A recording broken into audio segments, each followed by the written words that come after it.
Hello everybody, it's Sephiroth4 for another weekly update. First off, I just want to say thank you to everyone who watched the video last week. If you didn't see that video last week, I'll link it here, but it was just about how things are for Jews in this time and in general. And I appreciate that a lot of people took the time to listen to my perspective. Because, yeah, you don't really, people don't really put out that perspective online. So I guess, a few things today. First off, I think I mentioned it last time also, but there's not going to be any Pants on Head week this week, this year. It would have been this week. The 25th specifically, whatever the week the 25th of October falls out on. 25th is Wednesday, so it would be this week. I already explained it on Twitter, but yeah, it's just not a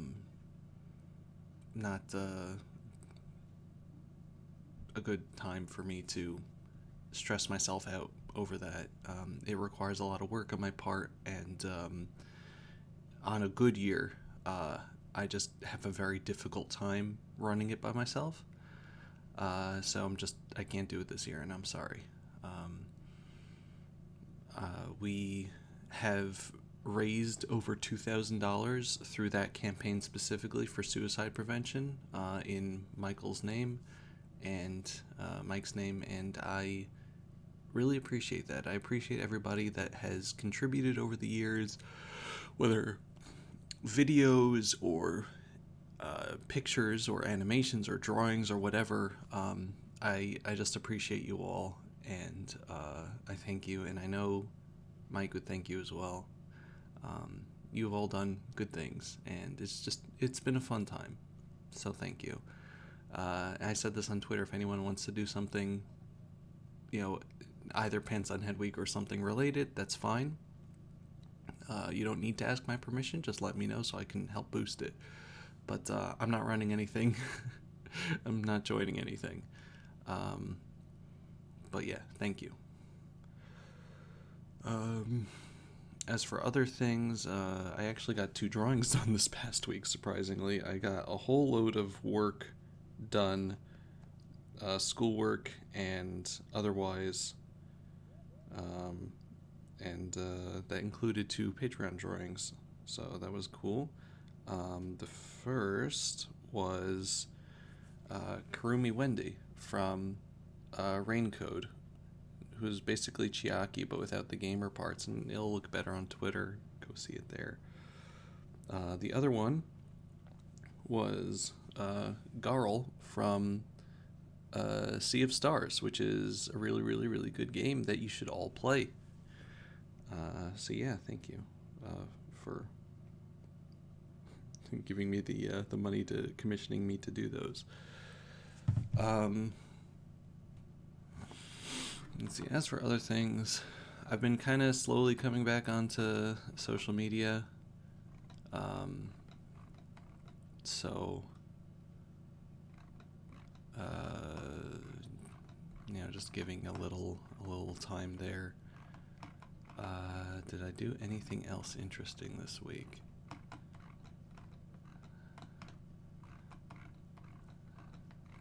No, not really. Okay, so the other thing I just wanted to talk about here is that we're going to talk about the situation in Israel again a little bit.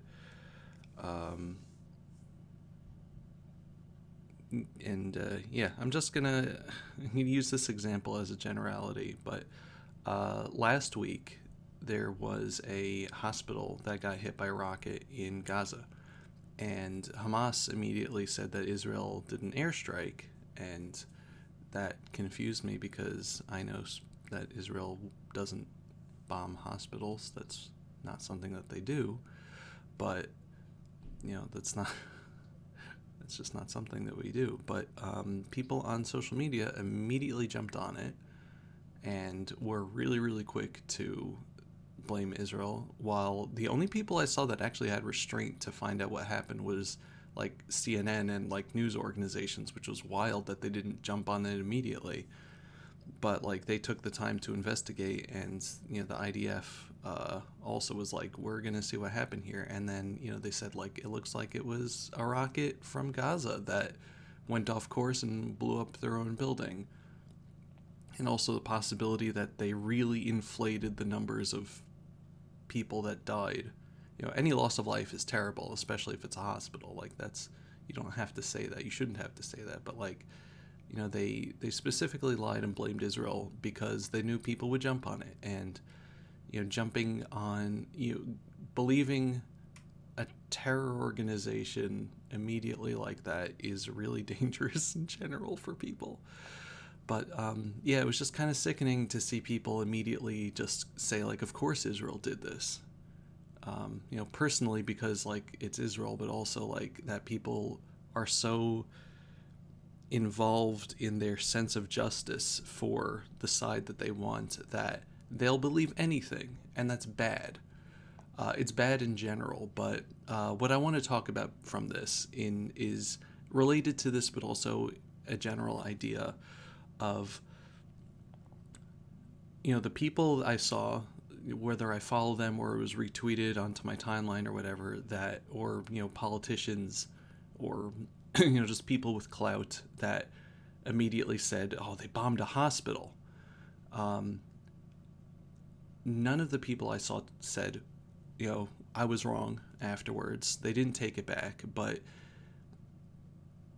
while that's a big problem, the fact that you can say whatever you want, spread a lie, and then not have to apologize or, correct yourself, and there's no consequence for it. But, that's a problem.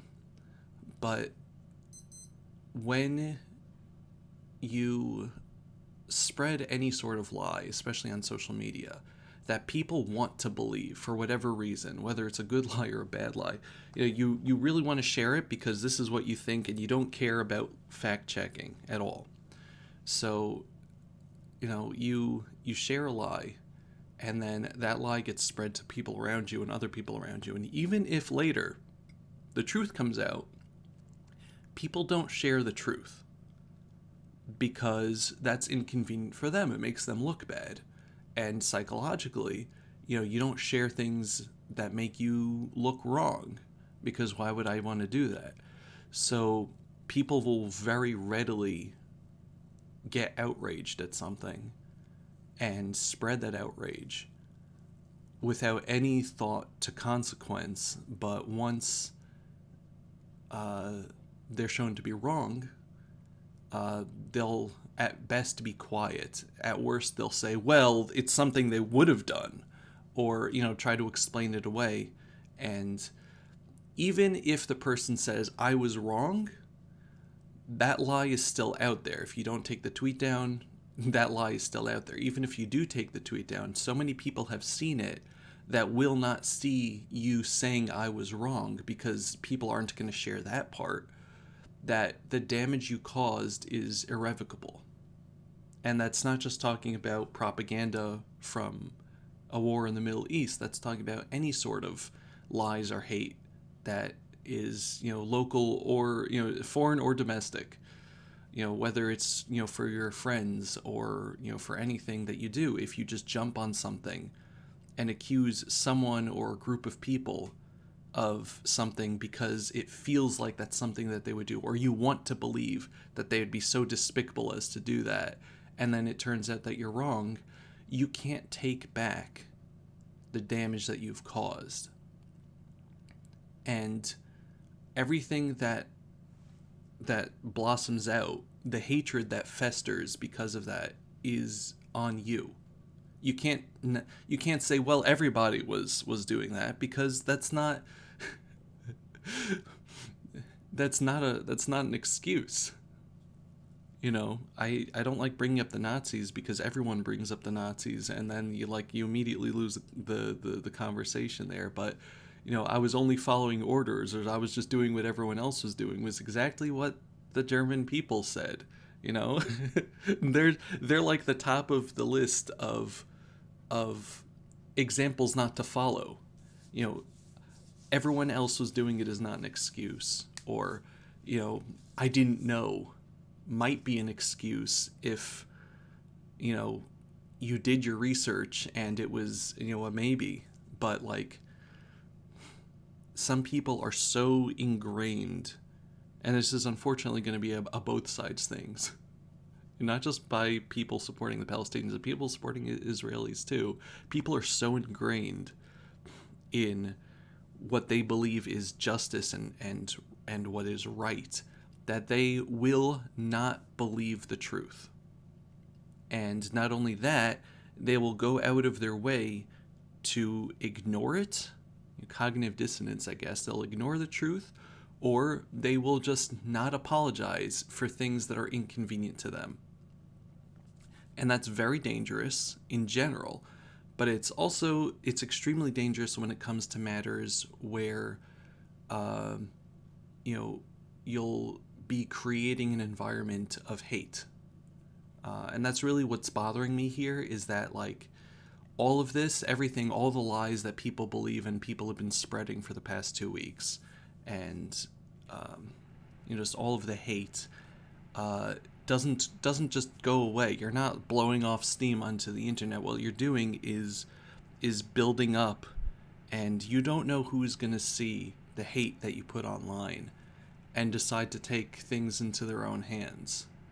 You know, there have already been attacks on Palestinians in the U.S., attacks on Jews in the U.S. and in Europe, synagogues getting firebombed, you know, people that are innocent, that have nothing to do with the conflict, that don't live in Israel, that are being killed. Again, both sides. They're being killed because of rhetoric and lies and hate being spread online. And if you think that you're just one person, you know, speaking out into the void, when you spread rumors and hate and hateful language and hateful ideas, you're not. Because someone is going to see that, and that someone is going to, it's going to be absorbed into their soul, and they're going to spread it themselves. And that person might have a bigger reach than you, and they're going to spread it, and more people are going to get it. And again, that's all on you. We have a responsibility for the things that we say. We have a responsibility for the things that we do. Everything that we do. You know, you can't just say, well, I didn't know. Because that's not an excuse. Everyone on social media knows that anyone can see what they say. That's the point of social media, like, to say things so people will see it. It's not an excuse. And being blinded by your political and positions is not an excuse for creating hate. And you know, we all just have to watch what we say, how we say it, at all times, but especially at sensitive times like this, where the wrong thing can turn into a terrible situation for people that are completely uninvolved, you know? And aside from just avoiding it in the first place, if you make a mistake, you know, you're going to have to own it. If you can't apologize for the things that you say, that means that you're more responsible for what happens as a result. If you will refuse to take responsibility, it means that it makes it worse for you. And at the very least, correct yourself publicly. Don't just sit at your computer and say, I guess I was wrong. Because people aren't going to hear you saying that. All they're going to see is that first tweet that said, yeah, the mask has fallen off, everyone can see what's happening now. And you know what? People will remember that. I will definitely remember it. I've unfortunately had to unfollow a lot of people that I consider to be good people because they become blinded by hate and propaganda instead of keeping to a sense of justice. And it's very easy to cross that line from justice into blind hate, unfortunately. But we have to watch ourselves, and we have to think about the people that we listen to. We have to think about the where we get our information from, what the angles are of the people giving us the information. Sometimes you just really want to believe something, and you really try to find a confirmation of what you believe. And the confirmation bias is not good for you. It's not healthy to form an opinion and then look for facts to support it. It's not good. It doesn't help anybody, and it certainly doesn't help your side of the equation, where you're trying to help do what you can, what you think will help a certain people, and all you're doing is making an example of hate, of misinformation and disinformation, and just rabid lack of care for human beings. It's important to hold life sacred, all life. And part of that is holding truth to be sacred in whatever form it may take. And truth can be uncomfortable sometimes. And unfortunately in this life, all of us turn out to be wrong on something. Some of us can be wrong on a lot of things. And we have to own up to that. We have to own our mistakes, because we can't grow. And if we don't acknowledge our mistakes and try to make some sort of public restitution for our public mistakes, then all we're going to do is make things worse for the people around us. And your opinions on things shouldn't be whatever makes you feel better. It should be what's right. So yeah, thank you for listening again. I've been finding it very difficult to listen to people continue to just think that they know everything. I don't know everything. I've been wrong about a few things over the past few weeks. And, I've been trying to not speak up until I know what's going on, because everyone wants to get the first word in to show their outrage over anything, and that doesn't help anybody. And again, there's a phrase, a lie is already out the door and down the road before truth can even get its pants on. It's so much easier to spread lies, and especially lies with a little bit of truth or that people want to believe, than it is to spread the truth. People just won't share the truth. They'll say, oh, okay. But they'll scoff at it because they've already been tainted by the lie. So it's up to us to not taint those people. It's up to us to be skeptical, to see what the facts are and not just act based on our own outrage. And, hopefully we can find ways to treat each other better in that regard. And not just the people around you, but everyone in the world, hopefully. Without people spreading this hate, it'll lessen misunderstandings and create a better sense of not us versus them or me versus you, which is what gets us into a lot of trouble. So yeah, just take a little time before you tweet, before you type that post. verify a fact, or just think about what about this sounds correct, what about this makes you angry, why does it make you angry, and is me saying this going to help? Anyway, thank you very much for listening, and I'll see you next time. Goodbye, everybody. Bye-bye.